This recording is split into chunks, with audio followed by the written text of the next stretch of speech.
Welcome back. Here's our conversation with Noreena Hertz, an economist and author of The Lonely Century, How to Restore Human Connection in a World That's Pulling Apart. Professor Hertz, let's bust right into it. Let's discuss your book, The Economics of Loneliness. How have we ended up in a situation where loneliness is costing us billions? So when we think about loneliness, we think about it typically as being something that affects our mental health, and it definitely does that. But loneliness is also not only damaging to our mental health and our physical health. Loneliness is as bad for us as smoking 15 cigarettes a day. It's also damaging our economy. It's doing that two ways. First, because of the healthcare costs that are associated with loneliness. If loneliness is making people sicker, well, there's obviously a higher healthcare cost associated to that. But also, loneliness is affecting productivity in a very serious way.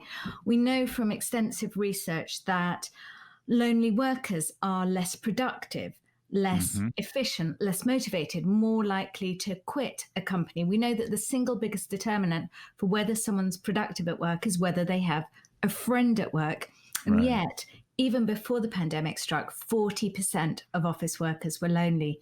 1 in 5 people said that they didn't have a single friend at work at all.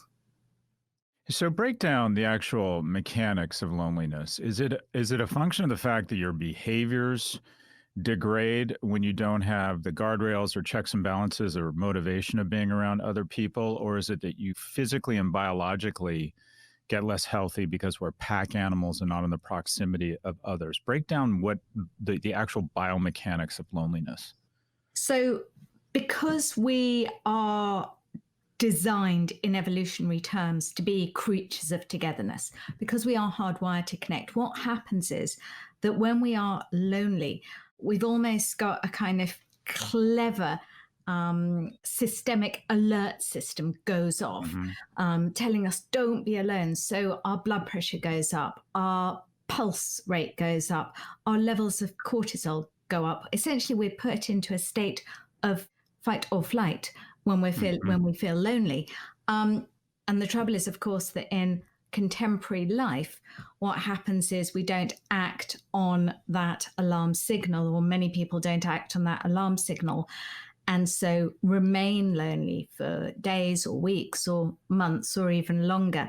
And it's this state of remaining lonely for protracted periods of times that is clearly associated with premature death, with increased rates of stroke, of heart attack, even a 64% increased rate of dementia.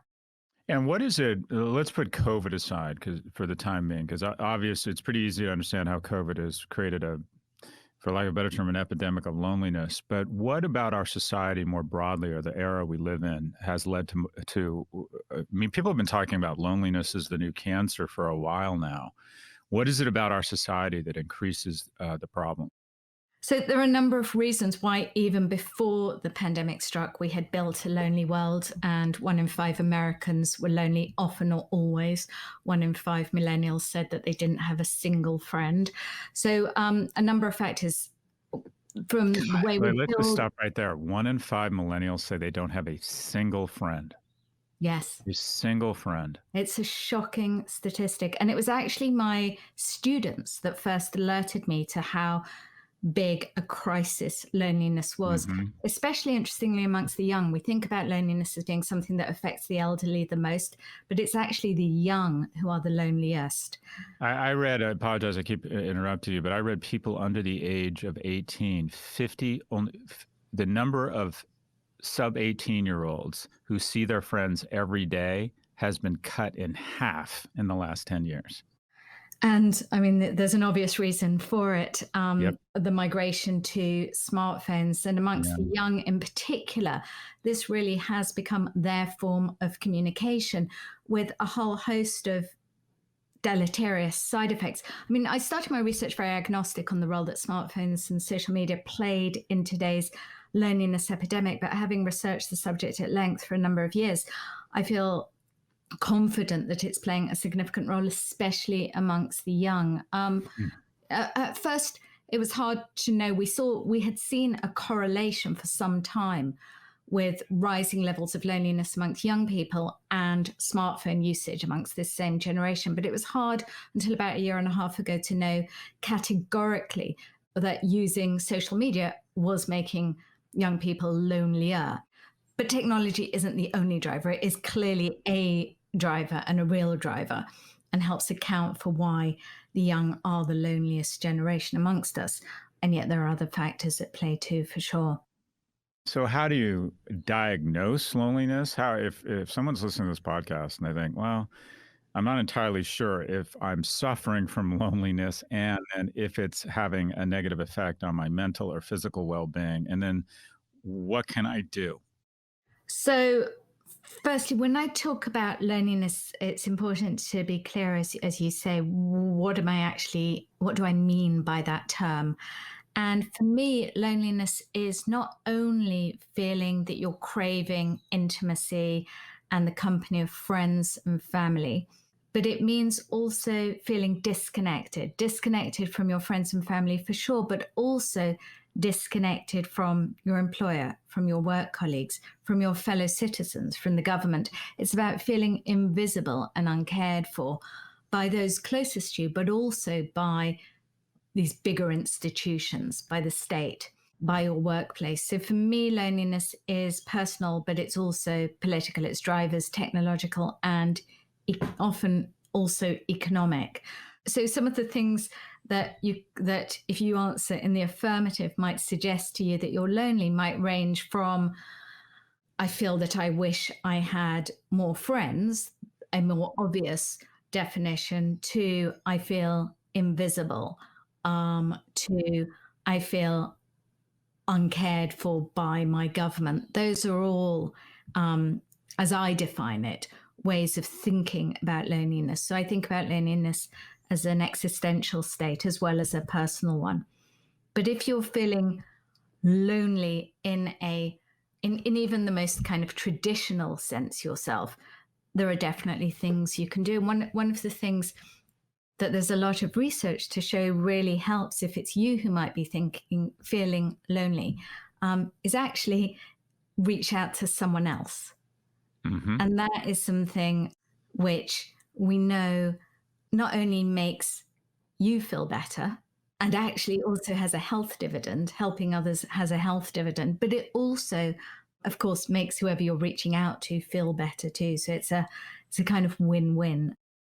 You touched on something that's in your book that was revelatory for me, and that is loneliness is not only a function of feeling invisible or uncared for amongst your family, friends, and community, but feeling detached from your government, or I would say what you say, the wider community, that you can feel lonely on different levels. Mm. Yes. And so the first aha moment that we were in the midst of a serious loneliness crisis, even before the pandemic, was my students coming into my office in office hours and confiding in me how lonely they felt. But the second was my research, which at the time was looking at the rise of right-wing populism across the globe. Mm-hmm. And as I interviewed and heard from Trump voters, railroad workers in East Tennessee, Parisian voters for Le Pen, voters in Italy for Salvini, I heard time and time again from their stories how lonely they felt.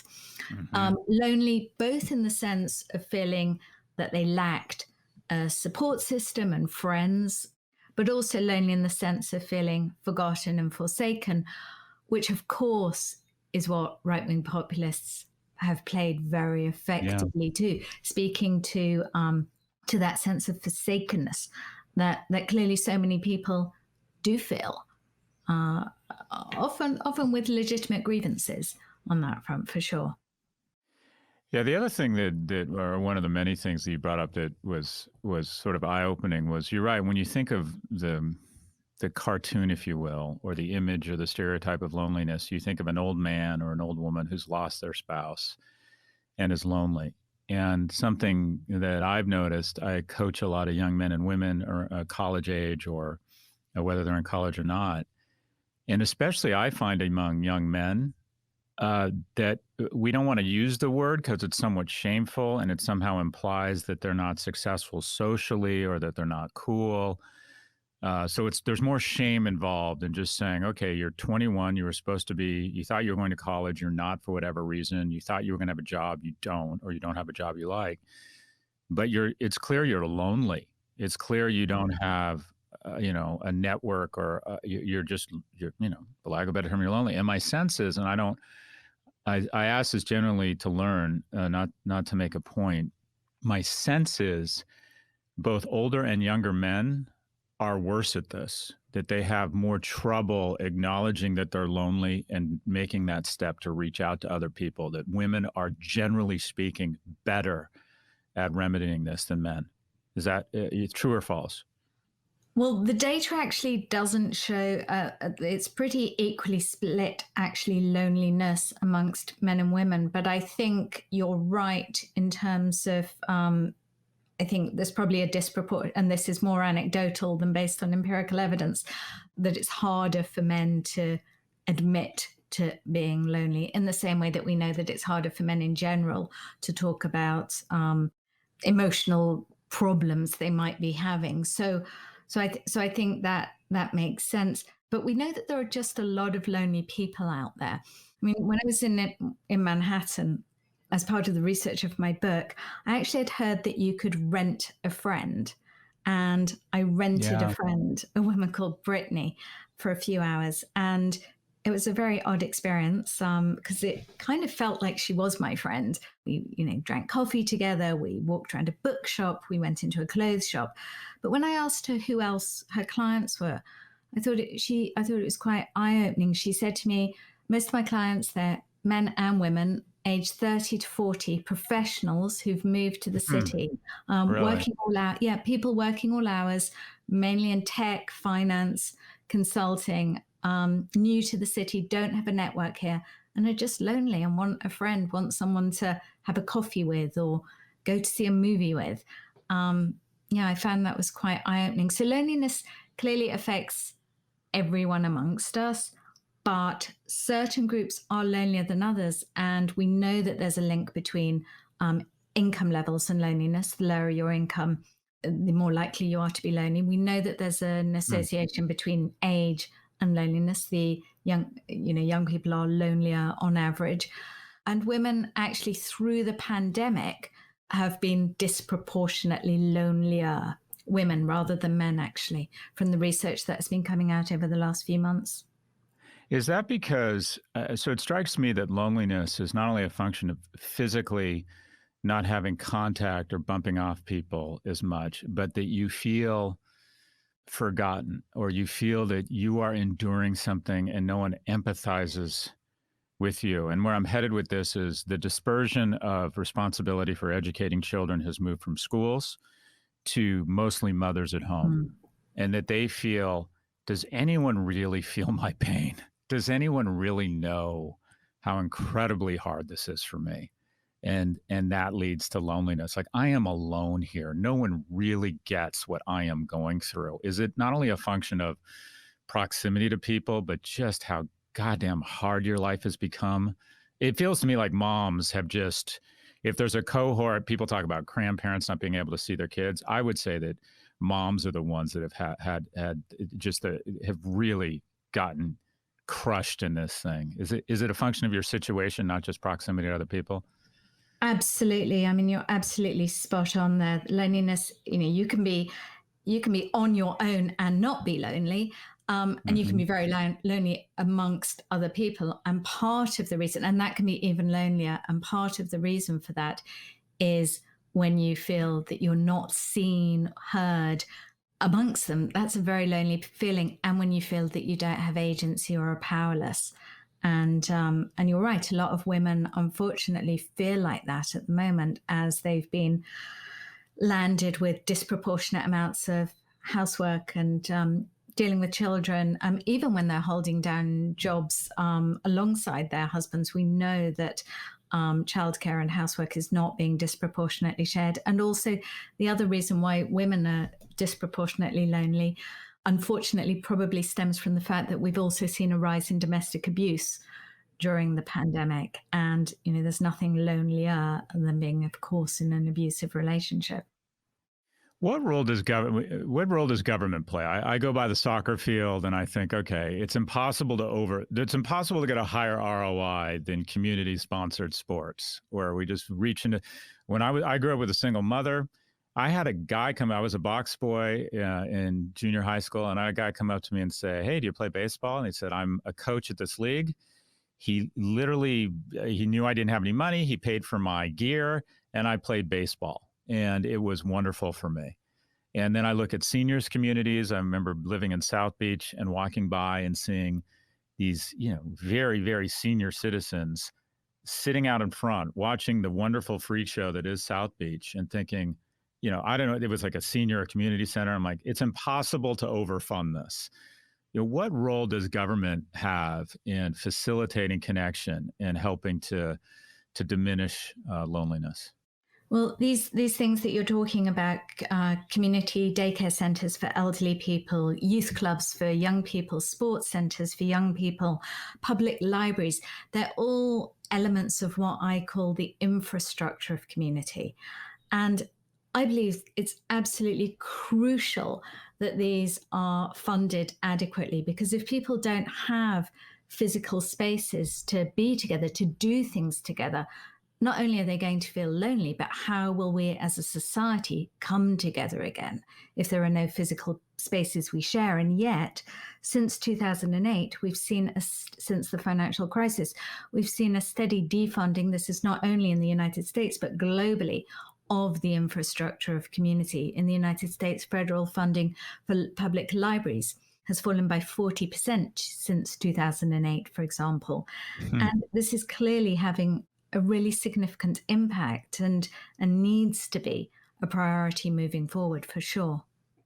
It feels as if the pandemic, when you start dispersing, or we call it the dispersion, that as everyone retreating to their homes or remote work, but the ugly cousin to that really is segregation, right? And isn't segregation kind of another just huge driver of loneliness? When we're only surrounded by people who look, smell, and feel like us, we lose empathy.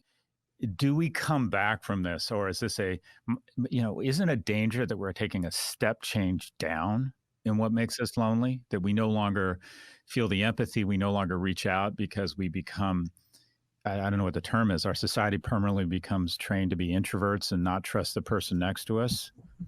So I talk about the rise of contactless in general. And this is something that we saw beginning before the pandemic. So, people choosing to eat at home and order on DoorDash rather than go to a cafe, or do a Peloton class on their bike.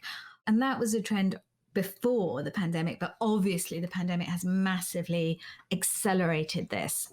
And this poses a real danger, because to us as society, that we are trading off convenience for community, and not only creating a society in which we're more lonely, but also, more importantly, losing out on being able to practice the skills that in many ways underpin what we might think of as inclusive democracy. Because even going to a yoga class and having to think about where you put your mat, and being mindful of the person next to you, even walking around a grocery store and navigating your trolley and making sure you don't bump into someone, even in a line waiting for a coffee, those are moments in our day when we practice thinking about others, looking at others, noticing others, being mindful of others, and doing things with people who are not necessarily like us. And there is a real danger that we are going to increasingly lose out on such interactions, especially as local stores, which of course, and studios and cafes, which are of course all places where we can come together with people, are facing the triple whammy of the economic downturn, COVID, and the shift to e-commerce that we're witnessing. And yet at the same time, we are creatures of togetherness. We are hardwired to connect. And so I think there is a countervailing force, which ultimately I hope and do believe will prevail, which is that we do actually want to be around other people, and that after this pandemic is over, we'll actually want to connect more in person. And Mhm.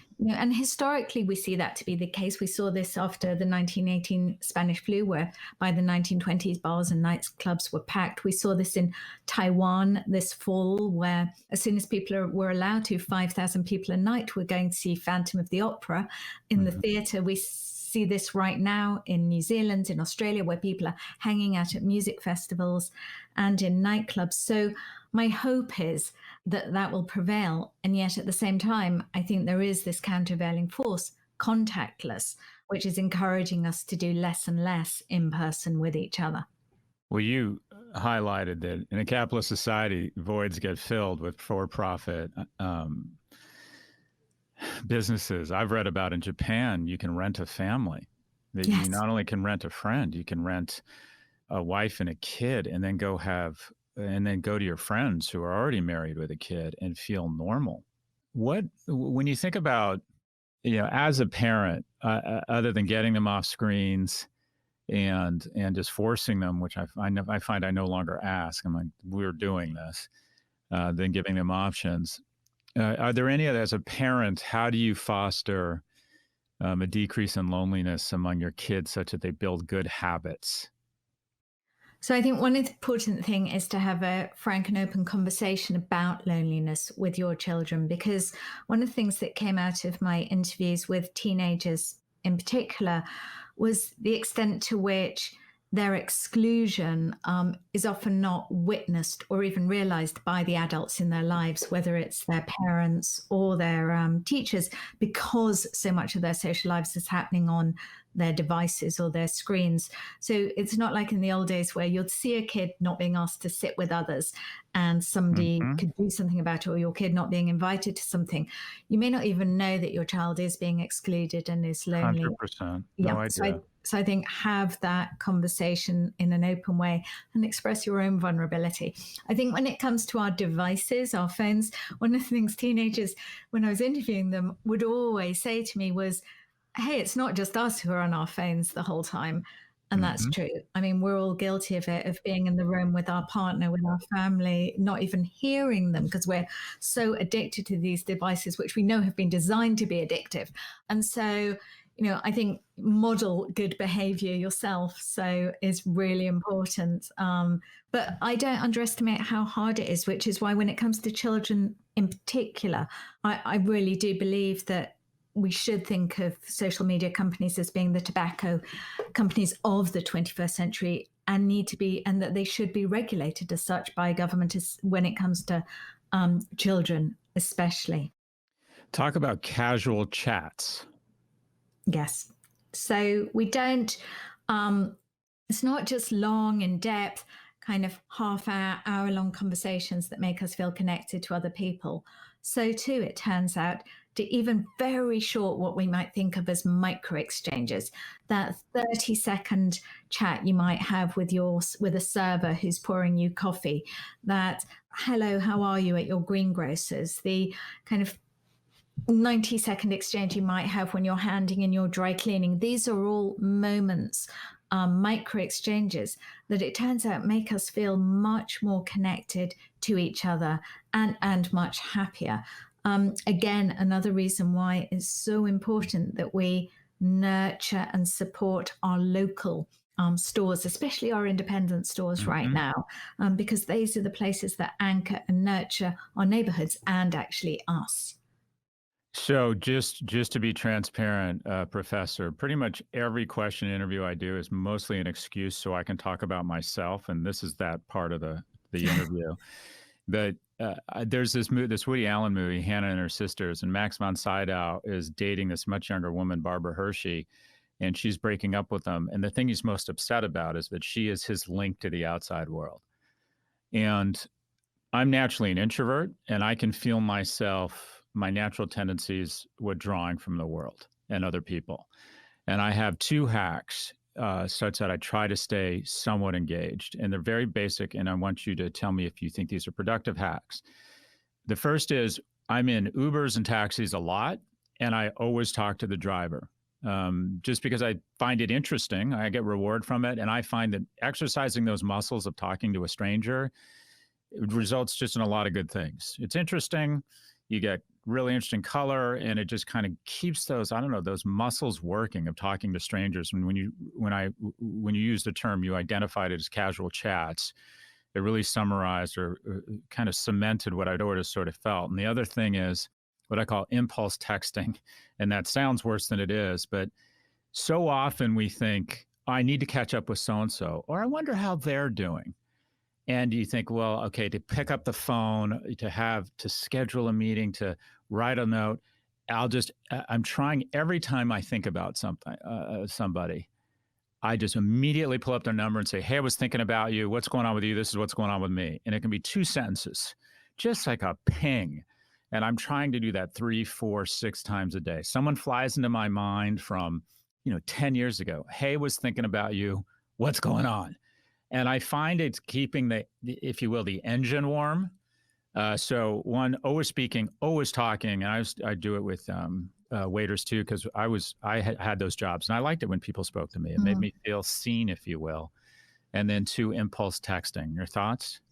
Love both of them. Both of them, I think, are absolutely on the money, and I would endorse and recommend. On the kind of speaking to people, especially now, I think it's harder when you're wearing a mask and you're walking down the street. 100%. But really, kind of nod your head in a noticeable way, so Wave. that people wave.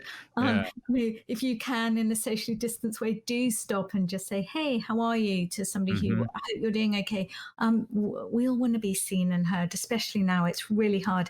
On sending people texts, it's actually one of the things that I also really recommend people to be doing right now. Think, is there anyone in your own network who might be lonely, who might appreciate being reached out to, and just send them a text. If you can go and meet with them, fine.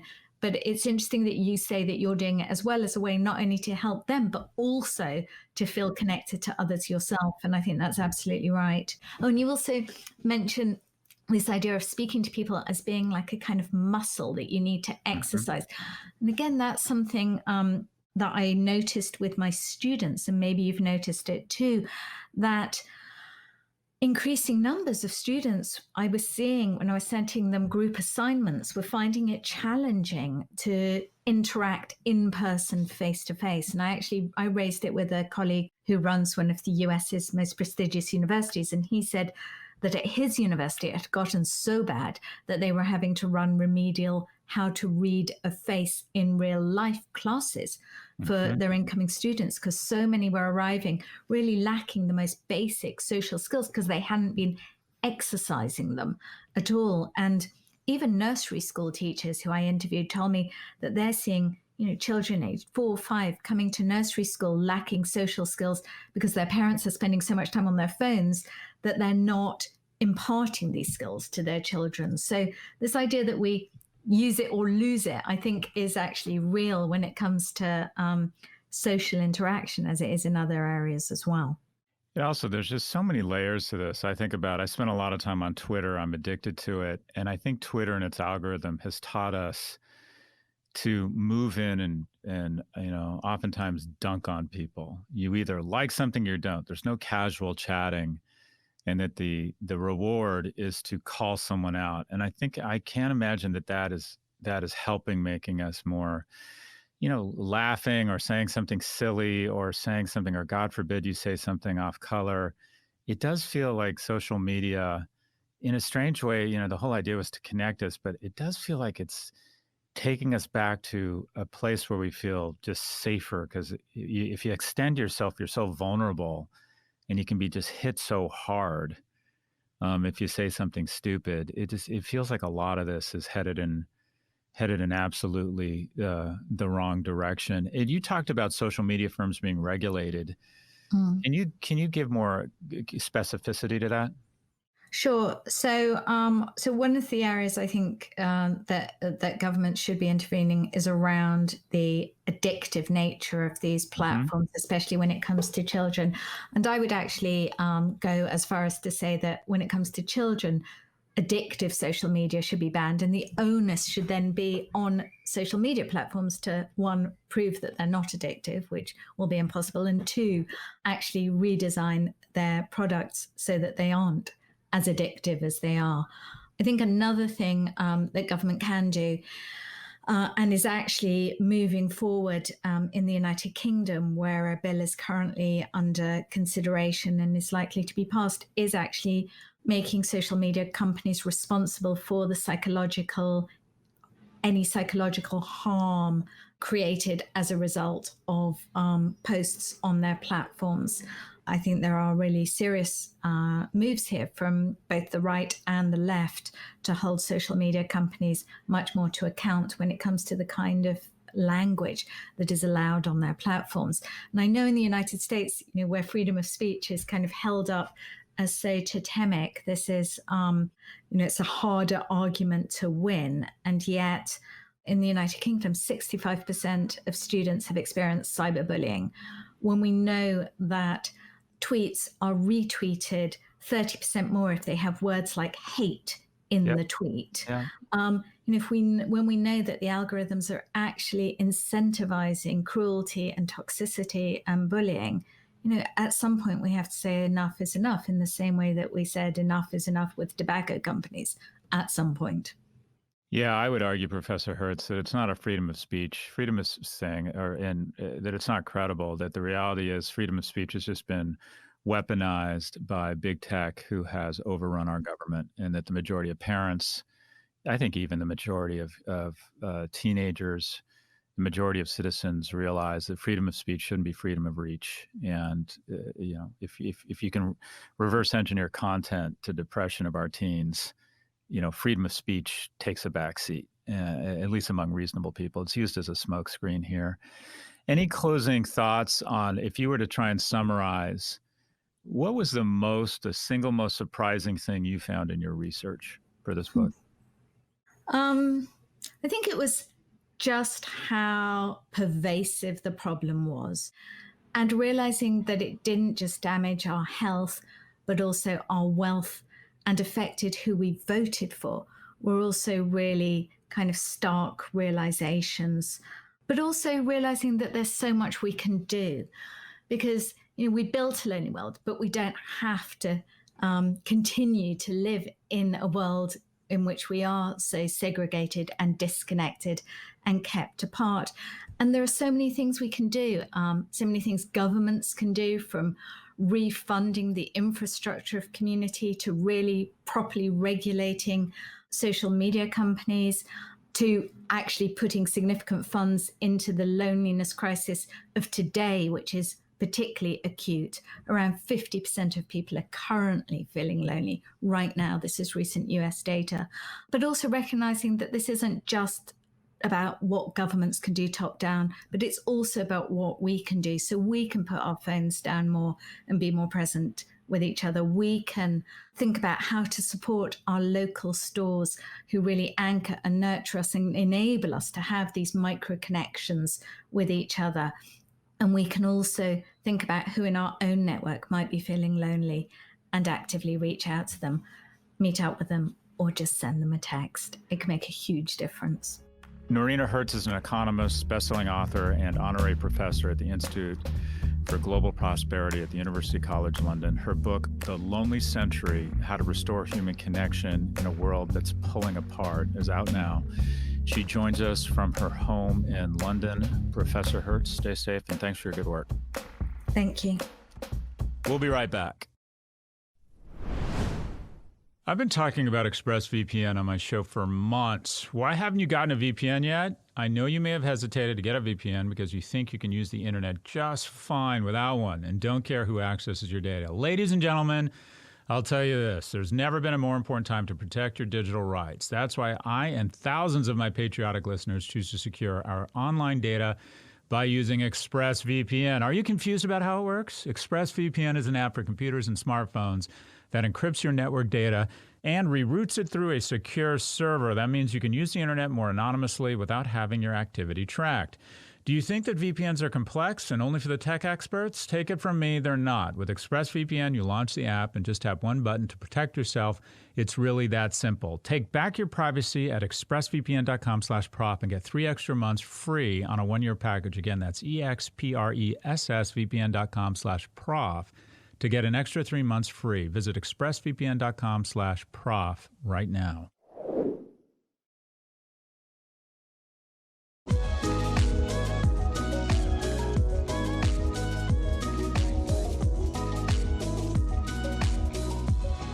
Welcome back. It's time for Office Hours, the part of the show where we answer your questions about the business world, big tech, higher education, and whatever else is on your mind. If you'd like to submit a question, please email a voice recording to officehours@section4.com. First question, Rick from St. Louis. Hi, Professor. This is Rick from St. Louis, Missouri, and I'm currently sprinting with Section 4, and it's been a great experience. My question ties together your themes of CEO involvement and income inequality. Do you have a framework for assessing fairness of CEO pay and benefits relative to rank-and-file workers? I run a small business with 40 employees, and I've pursued fairness by constantly justifying my worth with hard work and by doing my best to ensure my team members are well cared for. I'm curious about your experience on this with your own firms.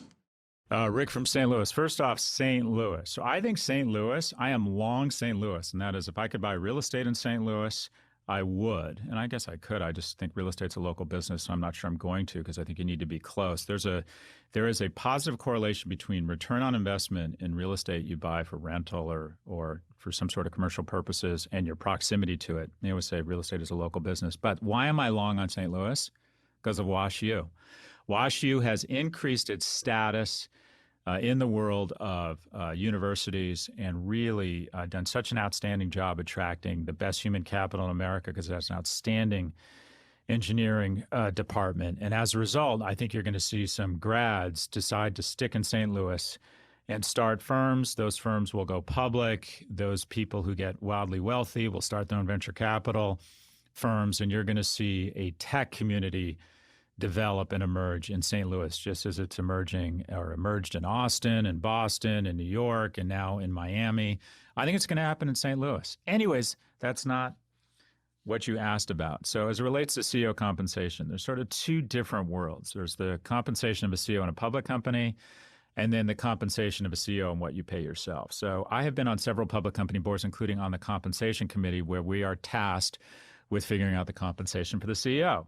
And here's the problem, and here's what happens. We bring in a compensation consultant to say, okay, in the specialty retail industry, firms making between $3 and $5 billion pay their CEOs between X and Y. And the perfect median at 50% is $4 million a year, $1 million in or $800,000 a year in current income, and then options that have a value of, say, $2 to $3 million a year. And I'm using that as a hypothetical, but it's not probably far off. But here's the problem. On the compensation committee, we go, well, Bob or Susan is a good person trying to do the right thing, and the company's done okay to well. So let's not do 50%. They always pick 60 or 70. Now think about this. Statistically, when everybody is paying their CEO just above the mean, you have an explosion in the growth rate of that CEO as registered each year. And then when the compensation consultant comes back and says the new 50% is up 16 to 18% a year, whereas inflation's at 2% or wages are up 4% or sometimes flat, and we end up where we are now, and that is CEOs are making 300, 700, 1,100 times what an average employee is making versus where it used to be 30 to 50 times. It has exploded because of compensation committees overpaying CEOs. And it's very difficult because now we have a marketplace where a good CEO can leave and go somewhere else. So you have to stay competitive. None of us ever pay the 40%. None of us go, yeah, good person doing the right thing, but let's be honest, he or she's underperformed. Let's pay them at the 40% level. You almost never hear that because CEOs tend to be the former Rush chairman or have incredibly high EQ, and everybody likes them. They're incredibly likable, and you want to do the right thing, and you want to be seen as being generous to them. And by the way, being on a board is a good rap, right? You get paid between $100,000 and $250,000 a year to show up 4 times a year, have free dinner, and think big thoughts. That's a bad board member, but it's a lot of them. So we have an explosion in CEO compensation. And I think shareholders have to move in and demand more from their compensation committees on publicly traded boards. Now, as it relates to your own compensation as a CEO of a small company, the way to success, greatness and success, and we talked about this in the Algebra of Wealth, is in the agency of others. And the only way you do that is by identifying really key people and ensuring that you retain them. Retention is a very strong forward-looking indicator of a firm's success. And I've always thought a lot about retention. Now, what is retention? Put another way, it's loyalty. Loyalty is a function of appreciation. Appreciation is a function of psychic and economic rewards. If you want people to stick with you, and nothing creates friction and costs like constant turnover, and I'm not saying that some turnover isn't good. You need to signal to the firm that this is a capitalist society. There are winners and losers. I believe a good strategic firing is as important as a good strategic hire. But the people who are doing a good job, working hard, bringing it, acting like owners, if you want them to act like owners, you got to treat them like owners. And I've always taken my current income way down. I've never been the highest paid person in current income in a firm, even when I'm the CEO. Why? Because I want my equity to be worth more. I want to keep my salary low, and I want to create economic security for myself using equity. And I find the way you do that is through loyalty. That's paying people well, giving away a decent amount of the firm. I have never ended up, I've started 9 companies. At the beginning, I own 100% of them. The term founder CEO is thrown around a lot. You know what founders are? Founders are the people who sign the front of checks, not the back of checks. And I've always signed the front of checks. I've always taken money and invested in something that made no sense and started. And at the beginning, I owned 100%. I have never gotten to a liquidity event owning more than 30%. And oftentimes, I own a lot less than that, because if I want people to act like owners, which is the key to a successful business, you have to make them owners. You have to give them equity. In addition, you got to manage expectations around compensation. And then you want to be the CEO that exceeds their expectations and pays them well, even if it means paying yourself less. And that is not virtue signaling. It is capitalism. If you own a private business, the way you get economically secure and the way you all get economically secure is through equity. And you want to keep the best players on that bench, or on your bench, if you will, or on your jersey. And the way you do that is through compensation that is not market necessarily, but always, if you can, above market. And there's 3 forms of compensation in a private company. There's salary, there's bonus, and there's equity. And my way, or our way, and I'm not saying this is the right way, but it is our way, and it's worked out pretty well. The majority of my firms have had excellent retention, is I am below market on current income or salary. And then I try to be above market on bonuses and equity. And by the way, sometimes you have to adjust that. If someone has 4 kids, they might say to you, look, I apologize. I just can't do this on this. I need more current compensation. What I like to do is give people advances against their bonuses, to say, I know I'm so confident this is going to work out. I'm going to give you advance against the bonus. But I try and keep the salaries, just as recurring revenues are so powerful. You know what is like high blood pressure in a company? Recurring expenses. And when you look at those 3 things, salary, bonus, and equity, the only recurring expense, the only high blood pressure is the salary. So my compensation strategy, and I am clear about this from the get-go, from 0 to 1, is we pay below market on salary, we try to be above market on bonus, and above market on equity. Rick from St. Louis, thank you for the question. Next question. Hey, Scott, this is Mike from Los Angeles. I've noticed recently in some of your conversations, either publicly or on your various podcasts, you're quite bullish on Roblox. My question is about Roblox specifically, but maybe more generally about Rundles or subscription-based models and in the revenue recognition policies currently in place in accounting and how that impacts valuation. Specifically, how do you think about the mismatch between, say, for Roblox, it has something like 1.2 billion in what they call bookings, but only 500 million in revenue for the given period? And how does this affect your valuation, your thinking of them, plus your long-term valuation, thinking of all these other companies that are switching over to deferred revenue models? That's a thoughtful question, Mike from LA. I get the sense that you're either in the finance industry or just know your way around a balance sheet. So benchmarks and metrics for evaluating firms is really important. And I find slowly but surely all the benchmarks and even the language and the nomenclature have all gone one way, and that is to present the company in the best possible light so they can increase the share price and the shareholders and management can get wealthier. It sort of hit its peak with WeWork that invented terms including community-based EBITDA, which was basically EBITDA after all expenses, or let's talk about the profits excluding all other expenses. It was fucking ridiculous, taking out their real estate costs and somehow saying shielding that from a calculation around EBITDA. I think that the SEC and I think in general the market has a key role here, and that's to say, all right, generally speaking, this is the way we like to see GAAP reported profits. So in the case of Roblox, when they talk about bookings versus revenue, I think that's okay as long as those numbers are matched up against peer firms. And you'd have to look at what shrinkage or breakage is from that $1.2 billion in bookings and how it translates to revenue over what time. But in a low interest rate environment, $1.2 billion in bookings is pretty reliable, assuming that it's reliable, but it's pretty close to that $1.2 billion in revenue because you're not losing a lot of time value of money.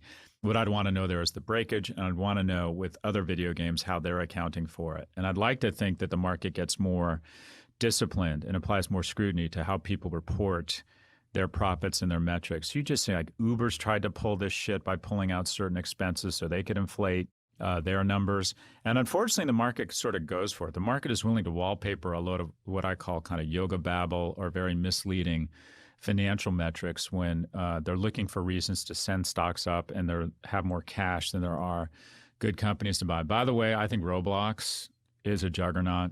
I think over 50% of the people under the age of 14 have been on Roblox in the last 30 days. CNBC said that its revenue for the first 3 quarters of 2020 reached $614 million instead of the $589 that it had reported earlier. Its revised net loss for that period was $195 million. It had previously reported $213. So they misstated their earnings. They got it wrong to the downside, or they underreported, which is unusual for a company that comes back and says, "Oops, we were wrong." Typically, when companies say, "Oops, we were wrong," you're about to be kicked in the head as a shareholder, not get roses. According to CNBC, Roblox said that the financial restatement was related to how and when it books Robux purchases as revenue instead of leaving it as deferred revenue. Robux is their currency. Oh my gosh, is it going to turn into Bitcoin? Who knows? It's the new currency. It's the new asset class. The company's plan to go public via direct listing at a possible $30 billion valuation was delayed until March. A closer analysis of the S1 reveals Roblox generating free cash flow of almost $300 million. Plus, Roblox has recognized the power of the Rundle and offers Robux on a subscription basis. Oh my God, I love this company. Love it. Love it. Mike from LA, thanks for the question. Next question. Hey, Scott. This is William from Montreal, Canada. I'm a mechanical engineer undergrad and currently working as a project manager for an ag tech company. I was wondering if I'm missing out on anything not pursuing an MBA and just listening to podcasts like yours. Diploma aside, am I getting the same value listening to this compared to a more traditional MBA class? And lastly, lucky for you to be living down in Delray Beach. I used to live in Boca, and it's a very nice place to be living at. Well, first off, William from Montreal, word my brother. I have a friend staying with me from Chicago, and he pointed out that it was negative 34 degrees yesterday with wind chill. It is 76 here. So I believe that's about 110 or 109 or 111 degrees swing. Think about that. Think about that. We're clearly not having climate change, though. We're 1,000 miles from each other, if that, and there's a 110 degree swing. Anyways, this podcast is not like getting an MBA, nor is it even like taking a class. You don't get the certification. You don't have to apply the discipline. You don't have to work in groups. You're not learning a structured material. You're not turning in projects. So there really is no comparison. I'd like to think that there's some learning taking place here, but the reason why graduate schools of business are able, at least a top 20 school, able to get $400,000 to $500,000 in investments, and think about that. It is a $400,000 to $500,000 investment. If you're paying full freight for tuition and you're giving up a good job, it's easy to see why it might be $200,000, $300,000, $400,000 economic decision. And why do people continue to do it? By the way, the top 20 business schools, applications at record highs. They're at record highs, and this is for a couple reasons. One, a weird thing. People are no longer being forced to take the GMAT. So when people bomb the GMAT, they think, okay, I'm not going to apply to Wharton. I'm not going to apply to Chicago. I won't get in. But now that they no longer have to take these tests, a lot of people feel, you know what, I'll throw in an app to Stanford. I'll throw in an app to Kellogg. I'll throw in an app to Haas. So we've seen an explosion amongst the top 20. The same thing is happening in higher ed that's happening across our entire economy in every sector. And that is there is a concentration and accretion of power to the top players that is very unhealthy for the ecosystem. Now, to the question of whether you get an MBA, it kind of comes down to your opportunity costs. How well are you doing your current career? Do you have the money? Can you get scholarships? Is someone else paying? Do you want to really pursue it? Do you think you would enjoy it? Are you looking to pivot careers? So this is not, there is no one-size-fits-all answer. Increasingly, I'm telling people that they should stay put. If they're doing well at their job, if they're increasing their compensation, if they like what they're doing, if they're learning, if they have senior level sponsorship, I'm like, boss, just stay put. Oftentimes, the person I'm talking to about going to business school, when they leave that job, they're going to replace them with someone with an MBA. Business school is sort of this great leveler. Now, it is an accelerant, but it accelerates to a similar plane, and that is we can take a Volkswagen and turn you into a Lexus, but we also take a Mercedes and turn you into a Lexus. What do I mean by that? A graduate of Columbia Business School is just a graduate of Columbia Business School. Firms don't really look at what they did before. So what's the lesson here? You probably want to go back earlier. I'm not saying that if you're 35 or 45 and you want to get a business degree, and there may be great reasons, then more power to you. But in terms of the bump, it's better to go from being a Volkswagen to a Lexus than from, let's call it, a BMW to a Lexus. Thanks for the question. Again, if you'd like to submit one, please email a voice recording to officehours@section4.com. Our producers are Caroline Shagrin and Drew Burrows. If you like what you heard, please follow, download, and subscribe. Thanks for listening. We'll catch you next week with another episode of The Prof G Show from Section 4 and the Westwood One Podcast Network.